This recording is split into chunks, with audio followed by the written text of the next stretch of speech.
नमस्कार, हमारे YouTube channel पर आपका स्वागत है। अगर आप चैनल पर नए हैं तो कृपया चैनल को सब्सक्राइब कर लें, जिससे नई कहानी की नोटिफिकेशन आपको मिलती रहे। दोस्तों, चलिए शुरू करते हैं कहानी समीरा का तीसरा और आखिरी भाग। दोस्तों, पहले 2 भाग आपको ज़रूर देखने चाहिए, जिससे आप इस मज़ेदार कहानी का पूरा मज़ा ले सकें। आशा है आपने पहले दोनों भाग देखे होंगे। तो चलिए शुरू करते हैं। बाजार के बीचों बीच खड़े होकर समीर को अब एक अद्भुत एहसास हो रहा था। वह सलवार कुर्ते में था। उसे लग रहा था कि वह अब तक जिस मर्दानगी को बचाने की कोशिश कर रहा था, दरअसल वही मर्दानगी एक बोझ थी। अब इस गुलाबी कलर के सलवार सूट में कंधे पर रखे हुए दुपट्टे, जिससे आधा सिर ढका हुआ था, उन चूड़ियों की खनक जो उसके हाथों को हिलाने से पैदा होती थी, वो एक अजीब तरह की आज़ादी महसूस कर रहा था। एक अजीब तरीके का सुकून महसूस कर रहा था और उसे लग रहा था कि ये आज़ादी उसे कभी पैंट शर्ट पहन करके नहीं मिली। उसे ये भी महसूस हो रहा था कि जो लोग आज उसे देख रहे हैं, वो उसे उस तरीके से नहीं देख रहे हैं जैसे वे एक बीमार लड़के को देखते थे, जिसके शरीर में बदलाव हो रहा था। अब वो उसे एक औरत के रूप में देख रहे हैं, जो समाज में सम्मानित है। कोई उस पर कोई कमेंट नहीं कर रहा है, कोई मजाक नहीं उड़ा रहा है और कोई उसको तिरस्कार की नज़रों से नहीं देख रहा है। अब वो सबके लिए एक सम्मानित महिला है और ये सब उसे बहुत अच्छा लग रहा था। इन्हीं सब उधेड़-बुन में खोया हुआ समीर अपने शरीर के बदलाव को सकारात्मक दृष्टि से देख रहा था। अचानक समीर ने सामने से आते हुए लड़के को देखा। वो सकपका गया। वो उसका पुराना दोस्त राहुल था। समीर का कलेजा मुंह को आ गया था। उसे कुछ भी समझ में नहीं आ रहा था और राहुल उसकी ही ओर आ रहा था। हालांकि समीर ने हल्का मेकअप कर रखा था, लिपस्टिक और बिंदी लगा रखी थी, जिससे वो एक लड़की लगे, लेकिन उसके मन में डर था कि कहीं राहुल उसे पहचान ना ले। उसने अपना दुपट्टा चेहरे के और करीब कर लिया, हल्का सा ढक लिया। वह दुकान के अंदर जाने की ओर मुड़ने लगा, जिससे राहुल उसे देख ना सके, लेकिन सुमित्रा ने उसका हाथ धीरे से पकड़ लिया और उसे वहीं रुकने को कहा। राहुल पास से गुजर गया। उसे अंदाज़ा भी नहीं हुआ कि वह जिस लड़की के पास से गुजरा है, वह कभी उसका फुटबॉल पार्टनर हुआ करता था।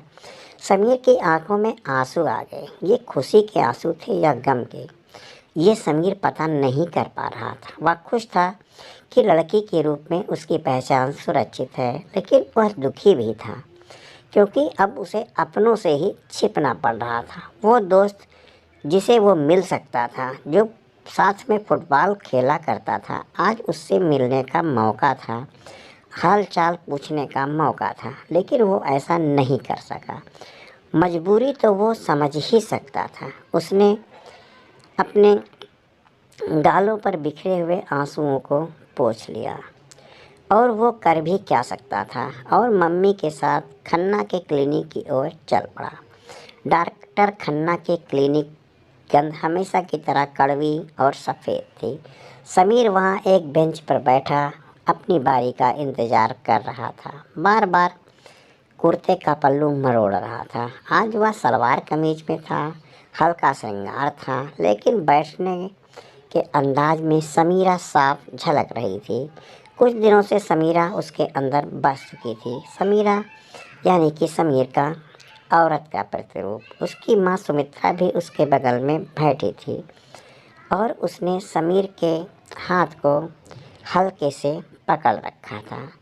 समीर नर्वस तो था, लेकिन घबराहट महसूस नहीं कर रहा था।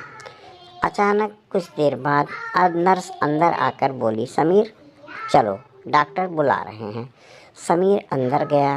डॉक्टर खन्ना ने अपने मेज पर रखी मेडिकल रिपोर्ट को देखकर मुस्कुराया और चश्मा उतारकर समीर से कहा, बधाई हो समीर, तुम्हारी रिपोर्ट्स अब बिल्कुल स्थिर हो चुकी है। अब पुरानी दवाओं का जहरीला असर पूरी तरीके से ख़त्म किया जा सकता है।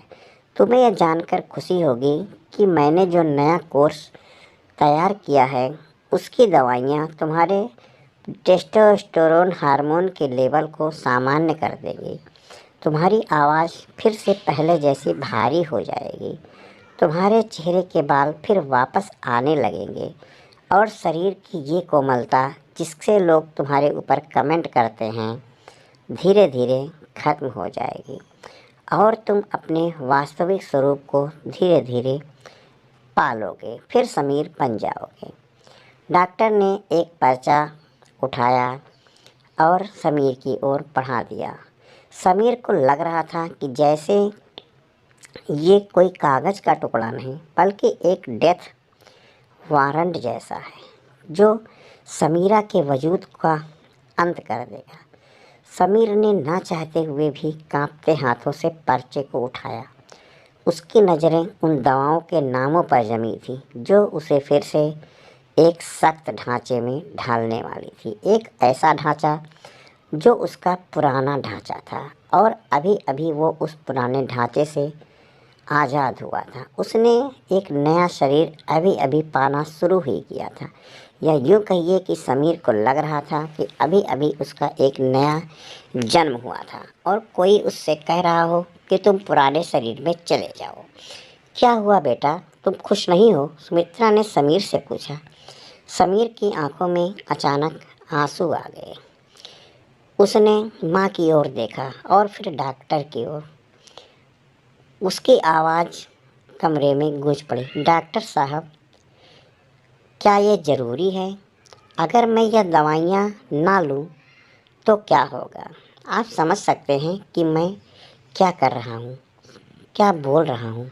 समीर की नज़रें नीचे थीं। उसने नज़रें नीची करते हुए ही डॉक्टर साहब से सवाल किया। उसकी आवाज़ अब काफ़ी मीठी थी। यह डॉक्टर और उसकी माँ सुमित्रा दोनों महसूस कर रहे थे। डॉक्टर चौंक पड़े। लेकिन क्यों समीर? क्या तुम नहीं चाहते कि तुम एक नॉर्मल आदमी की ज़िंदगी जियो? तुम्हारी पहचान समाज में एक पुरुष की है। क्या तुम पूरा ज़िंदगी एक भ्रम में रहना चाहते हो? समीर धीरे से खड़ा हुआ और पास लगे आईने की ओर जाकर खड़ा हो गया। उसने आईने में खुद को देखा। कोमल चेहरा, लंबी गर्दन और एक अजीब सी शांति, ऐसी शांति जो उसने कभी अपनी मर्दानगी के दिनों में महसूस नहीं की थी।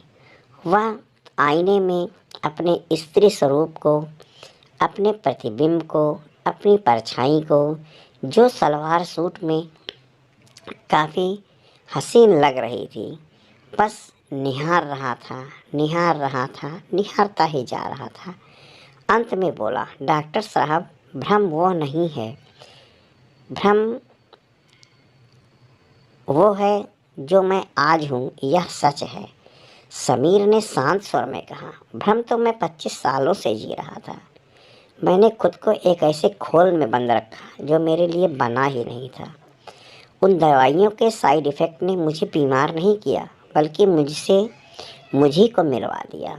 अब मुझे आईना देखने में डर नहीं लगता। आज पहली बार मुझे अपनी आवाज़ से नफ़रत नहीं होती।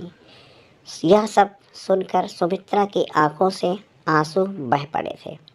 उनमें अब कोई विरोध नहीं था। उसमें समीर के लिए कोई नफ़रत नहीं थी, कोई ताना नहीं था, बल्कि अपने बच्चे की आंतरिक पीड़ा को वो महसूस कर चुकी थी और अपने बच्चे के लिए सहानुभूति उनके पास थी। मुझे पुरुष नहीं बनना है, मुझे वो बनना है जो इस वक्त मैं महसूस कर रहा हूँ।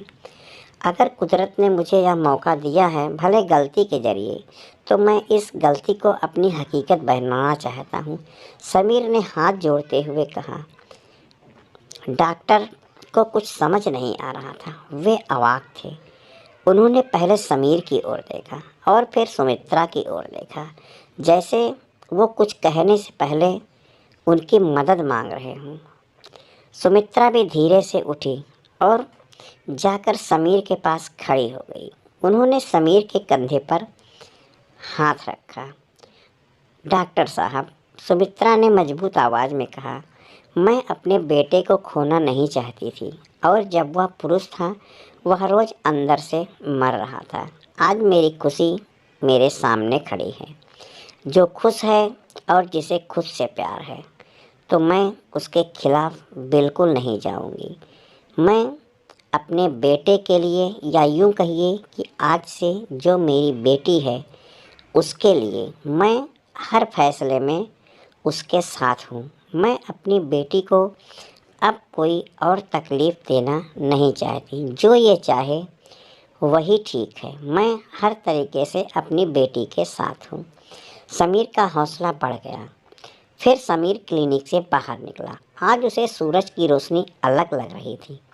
उसने अपने दुपट्टे को ठीक किया, सिर उठाकर सड़क पर अपनी माँ के साथ चल पड़ा। अब उसे छिपने की ज़रूरत नहीं थी।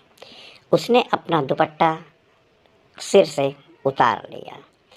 इस तरीके से उसकी माँ ने उसका समर्थन किया और समीर ने अपना नया स्वरूप स्वीकार कर लिया।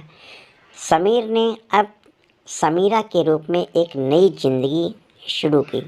दोस्तों, समीरा ने अपनी पढ़ाई शुरू की, अपने मार्कशीट में अपना नाम बदलवाया। एक औरत के रूप में उसने अपनी नई जिंदगी शुरू की। आगे की कहानी समीरा के सफलता की कहानी है। समीरा समाज में एक अच्छे परिवार के साथ ब्याह दी गई। उसने अपना ऑपरेशन करके जेंडर चेंज करा लिया और अब वो पूर्ण रूप से महिला बनकर अपना जीवन जी रही है। दोस्तों, कहानी कैसी लगी कमेंट बॉक्स में ज़रूर बताइएगा। यहाँ तक वीडियो देखने के लिए धन्यवाद।